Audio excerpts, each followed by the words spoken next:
Magandang hapon po sa inyong lahat. Ito po, ipapakita natin ang ating simpleng biogas digester.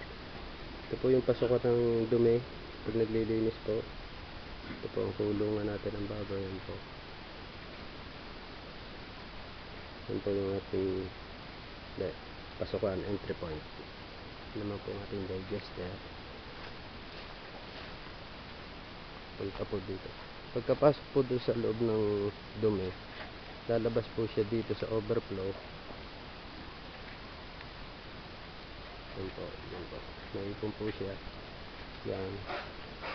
Tapos bababa naman po siya dito sa ating outlet pipe. Ito yung outlet pipe.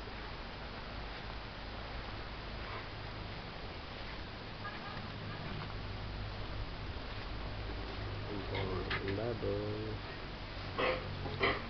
Tapos yan po ang ating digester. Yan po ang ating valve. Dapat po ang valve na ilalagay natin ay plastic, basta po hindi nabubuo, nakalawang. Yan po, stainless po yung nakalagay dyan. Tapos yan po, katibra po sa naman po mga baboy.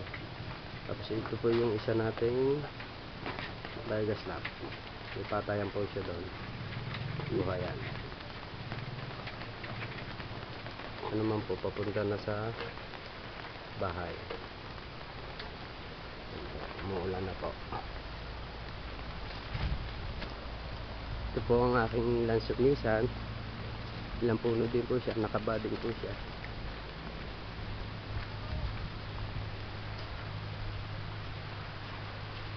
Ito po isang Lancer Nissan na ito, namumunga na siya. Kahit yan yung kababa. Ito po yung punta po dito. Ito po yung secondary na patayan para po safe tayo. Tapos po ito po desulfator. Sinasala po niya ang kalawang at saka ang H2S. Itong H2S ay nakakalasong.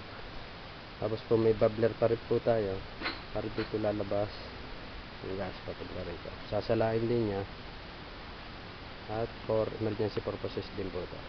Kasi may tubig po siya sa loob. Ito naman po pataya papuntang sa pang biogas lamp. Sa gabi po ay siya buhay. Bubuksan po siya magdamag.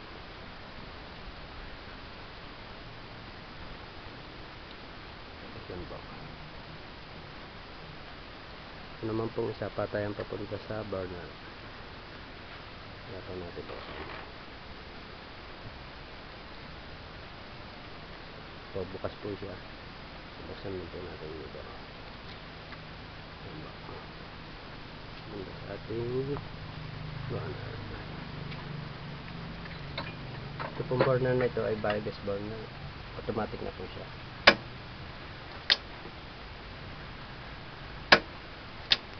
Yan, naglakot pa po. Yan po. Automatic po siya magbubuhay. Ito naman po isang burner na ito. Minodified po para po magamit. Yan po mga ginagamit natin sa bahay. Yan na po ang ating simpleng biogas digester papunta po sa ating kusina. Makapagpainit na po tayo ng tubig pag araw po kasi hindi masyado makita. Kaya na po natin sinisipon na. Okay. Maraming salamat sa inyong panonood.